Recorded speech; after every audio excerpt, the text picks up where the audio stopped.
Hello મિત્રો, હું છું ફૂલો અને સ્વાગત કરું છું આપ સર્વનું આપણી સૈયારી વાયટી ચેનલ આરએફની મોજમાં. સૌથી પહેલાં ધોરણ 9નું સામાજિક વિજ્ઞાનનું દ્વિતીય પરીક્ષાનું નમૂનાનું પ્રશ્નપત્ર આપણે જોઈશું મિત્રો. આના અંદરથી ઘણું પૂછવાની શક્યતા છે. ઓકે મિત્રો, તો ચાલો સૌથી પહેલાં તો હું તમને આની બ્લુ પ્રિન્ટનો તમારે ફોટો પાડવો હોય, સ્ક્રીનશોટ પાડવો હોય તો પાડી શકો છો. આ રહી તમારી બ્લુ પ્રિન્ટ, તમે પાડી શકો છો ફોટો. સ્ક્રીનશોટ પાડી દેજો. ચાલો હવે આપણે સોલ્યુશન શરૂ કરીએ નમૂનાનું પ્રશ્નપત્રનું. અહીંયા કેટલીક સૂચના છે કે આ પ્રશ્નપત્રમાં કુલ 25 પ્રશ્નો આપેલા છે. કેટલા? 25. બગડો અને પહોંચડો 25 છે. બધા જ પ્રશ્નો ફરજિયાત છે. જમણી બાજુના આંકડા ગુણ દર્શાવે છે કે આ આંકડા ગુણ દર્શાવે છે. પ્રશ્ન નંબર 1 થી 10 હેતુલક્ષી પ્રશ્નો અને દરેકનો 1 ગુણ છે. 11 થી 18 ટૂંક જવાબી પ્રશ્નો છે, દરેકના 2 ગુણ છે. આગળ 19 થી 22 ટૂંકનોંધ પ્રકારના પ્રશ્નો છે, એટલે કે 3 ગુણ છે. અને આગળ પ્રશ્ન નંબર 23 થી 25 સવિસ્તારવાળા પ્રશ્નો છે, દરેકના 4 ગુણ છે, એટલે કે વિસ્તારપૂર્વક લખવાનું. તો સૌથી પહેલા આપણે જોઈએ તો વિભાગ એનું સોલ્યુશન જોઈ લઈએ. 10 માર્ક્સનો આખો વિભાગ એ છે. નીચે આપેલ પ્રશ્નના માગ્યા મુજબ જવાબ આપો, પ્રત્યેકનો 1 ગુણ. યોગ્ય વિકલ્પ પસંદ કરીને ખાલી જગ્યા પૂરો. ખાલી જગ્યા સંધિમાં ફ્રાન્સે કયા પ્રદેશો ગુમાવ્યા હતા? તો અહીંયા ખાલી જગ્યા થોડું પ્રશ્નના અંદર મિસ્ટેક છે. ખાલી જગ્યા નહીં હોય, પણ ફ્રેન્કફર્ટની સંધિના અંદર કયા પ્રદેશો ગુમાવ્યા હતા? આલ્સેસ અને લોરેન્સ. એના એ જ ભૂલ બીજા પ્રશ્નના અંદર છે. ખાલી જગ્યા વિશ્વના માનવીઓનું સ્વાસ્થ્ય સુધારણાનું કાર્ય કોણ કરે છે? તો અહીંયા આવશે કે તે વિશ્વના માનવીઓનું સ્વાસ્થ્ય સુધારણાનું કાર્ય ખાલી જગ્યા એ નહીં. વિશ્વના માનવીઓનું સ્વાસ્થ્ય સુધારણાનું કાર્ય કોણ કરે છે મિત્રો? WHO. વચમાં જ્યારે કોરોના હતો ત્યારે WHOનું કેટલાક માણસોએ, કેટલાક લોકોએ નામ તો સાંભળ્યું જ હશે. નીચેના વિધાનો ખરા છે કે ખોટા તે જણાવી દઉં. ગુજરાતમાં સશસ્ત્ર ક્રાંતિની ભૂમિકા તૈયાર કરનાર સર્વપ્રથમ નેતા અરવિંદ ઘોષ હતા. તો સાચી વાત છે. આગળ જોઈએ તો પરંતુ તે પડદા પાછળ હતા, એ ધ્યાન રાખજો. સંઘ યાદીમાં કેટલા લખ્યા છે? 47 વિષયોનો સમાવેશ કરવામાં આવે છે. તો આ વિધાન ખોટું છે. સંઘ યાદીના અંદર કેટલા વિષયોનો સમાવેશ કરવામાં આવે છે મિત્રો? સંઘ યાદીના અંદર કેટલા વિષયનો? મારા ખ્યાલથી તો 97 વિષયનો મને યાદ છે ત્યાં સુધી તો. હા, જુઓ, શેષ યાદીના અંદર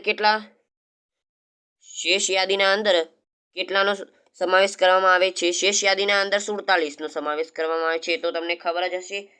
સંઘ યાદીના અંદર 97 વિષયનો સમાવેશ કરવામાં આવે છે. 97 નવડો 97 નવરો અને સાતરો 97 સંઘ યાદીના અંદર સમાવેશ કરવામાં આવે છે. રાજ્ય યાદીના અંદર કેટલા? રાજ્ય યાદીના અંદર 66 વિષયોનો સમાવેશ કરવામાં આવે છે. રાજ્ય યાદીના. સંયુક્ત યાદીના અંદર 47 વિષયોનો સમાવેશ કરવામાં આવે છે. અને જ્યારે શેષ સત્તાના અંદર બધું વધ્યું ઘટ્યું આવી જાય છે. ઓકે, આગળ જોઈએ તો આપણે આવેલા છે કે નીચેના પ્રશ્નના 1-2 વાક્યના અંદર જવાબ લખો. બેવડું નાગરિકત્વ એટલે શું? તો જ્યાં 2 પ્રકારનું 2 નાગરિકત્વ હોય તેને બેવડું નાગરિકત્વ કહે છે. ઉદાહરણ તરીકે કે અમેરિકા જેવા દેશોમાં દરેક વ્યક્તિને 2 નાગરિકત્વ ધરાવે છે. એક યુનાઇટેડ સ્ટેટ ઓફ અમેરિકાનું અને બીજું જે રાજ્યના અંદર રહે છે તે રાજ્યનું. તો આને બેવડું નાગરિકત્વ કહે. ખરડો એટલે શું? ખરડો એટલે તો જે કાયદા માટેની દરખાસ્ત કહી શકીએ, એને ખરડો કહેવામાં આવે છે. શું કહેવામાં આવે છે? ખરડો, ઘરડો નહીં. ખરડો કહેવામાં આવે છે કાયદા માટેની દરખાસ્તને. દરખાસ્ત શબ્દ યાદ રાખજો, દરખાસ્તને ખરડો કહે છે. આ પ્રશ્ન પણ પૂછાઈ શકે છે. યોગ્ય જોડકા જોડો. સર્વોચ્ચ અદાલત ક્યાં આવેલી છે? દિલ્હીના અંદર. અને ભારતની વાવડીએ પાકિસ્તાન. અને અમદાવાદ તો એમને જ રહી ગયું બચારું. પારિભાષિક શબ્દોનો અર્થ સમજાવો. મેંગુ એ ભરતીના જંગલોને મેંગુ કહે છે. એ ધ્યાન રાખજો.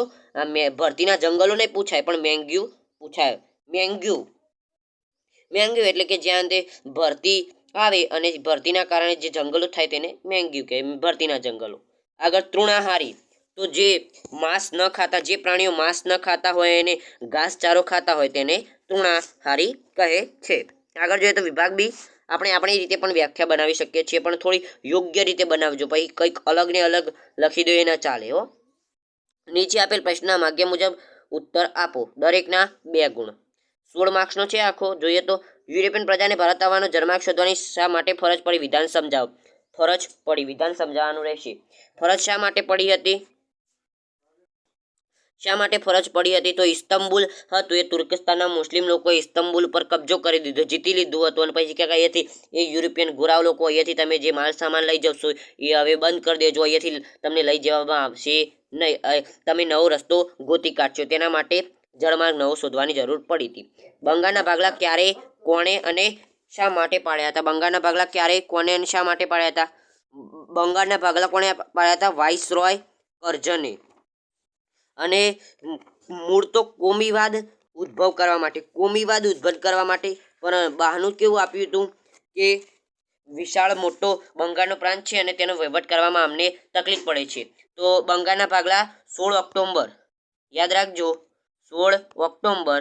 અને મિત્રો આ તમારે તારીખ યાદ રાખવી હોય તો એક ટ્રીક છે કે જો કોઈ તારીખ એવી છે કે જેના અંદર કોઈ વ્યક્તિનો, તમારા ઓળખાણવાળા વ્યક્તિનો બર્થડે આવે છે તો તેના બર્થડે ઉપરથી તમે યાદ રાખી શકો છો આનો બર્થડે આ તારીખ, આનો બર્થડે આ તારીખે આ હતું, આનો બર્થડે આ તારીખે આ હતું, એવી રીતે. તો ઓકે, આગળ આપણે જોઈએ તો આગળ નહેરુ અહેવાલ કમિટીની રચના શા માટે કરવામાં આવી હતી? નહેરુ અહેવાલ કમિટીની રચના શા માટે કરવામાં આવી હતી? નહેરુ અહેવાલ. ઓકે, આગળ જોઈએ તો સંયુક્ત રાષ્ટ્રસંઘના હેતુઓ જણાવો. સંયુક્ત રાષ્ટ્રના હેતુઓ કે વિશ્વમાં શાંતિ સ્થાપિત એવું. લશ્કરી જૂથો નાટો અને SEATO. North Atlantic treaty organisation SEATO. તો આગળ જોઈએ તો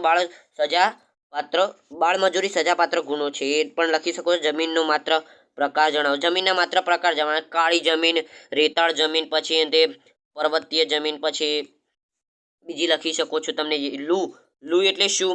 જળ પ્રદૂષણની કઈ કઈ સમસ્યાઓ ઉદ્ભવી શકે છે? વિદ્યાર્થી તરીકે તમે શું કરશો? પરિસ્થિતિજન્ય સવાલ છે. વિભાગ સી જોઈએ તો નીચેના પ્રશ્નોના માગ્ય મુજબ જવાબ આપો. દરેકના 3 ગુણ રહેશે. આંતરરાષ્ટ્રીય ક્ષેત્રે ભારતનું પ્રદાન જણાવો. આંતરરાષ્ટ્રીય ક્ષેત્રે અંતે ભારતનું શું પ્રદાન રહ્યું છે? શું ભારતનો ફાળો છે? વડાપ્રધાનનું સ્થાન અને કારોબારી સત્તાઓ જણાવો. રાષ્ટ્રપતિની ધારાકીય સત્તાઓ અને વહીવટી સત્તાઓ જણાવો. ન્યાયમંત્રીની સ્વતંત્રતા વિશે લખો. નીચે આપેલ ભારતના રેખાંકિત નકશામાં નીચે મુજબના સ્થાન દર્શાવો. નર્મદા એમાંથી લક્ષદ્વીપ અને ભરતીના જંગલો આ સાવ સહેલું છે. નર્મદા નદી તમારે થોડું યાદ રાખવું પડશે, એ પણ સાવ સહેલું જ છે, જે ગુજરાતના પાસે તે નીચેના ભાગના અંદર દર્શાવી શકવાનું. વિભાગ ડી જોઈ લે તો નીચે આપેલ પ્રશ્નોના સવિસ્તર ઉત્તર લખો. દરેકના 4 ગુણ છે અને 12 માર્ક્સ છે. સુભાષચંદ્ર બોઝના જીવન અને કારકિર્દીની ટૂંકમાં રૂપરેખા આપી ભારતની સ્વાતંત્રતાની લડતમાં તેમણે આપેલો ફાળો. જંગલોનું પર્યાવરણીય મહત્વ. તો જંગલો અંતે હવાને શુદ્ધ કરે છે, પ્રાણદાયી વાયુ ઓક્સિજન આપે છે, પછી અંતે પ્રદૂષણ દૂર કરે છે, હવા પ્રદૂષણ ઘટાડે છે, પછી કાર્બન ડાયોક્સાઇડ લે છે. આગળ બીજું લખી શકો છો કે વન્યજીવોને આશ્રય આપે છે, એવું લખી શકો છો. પૂર પર નિયંત્રણ આપે છે.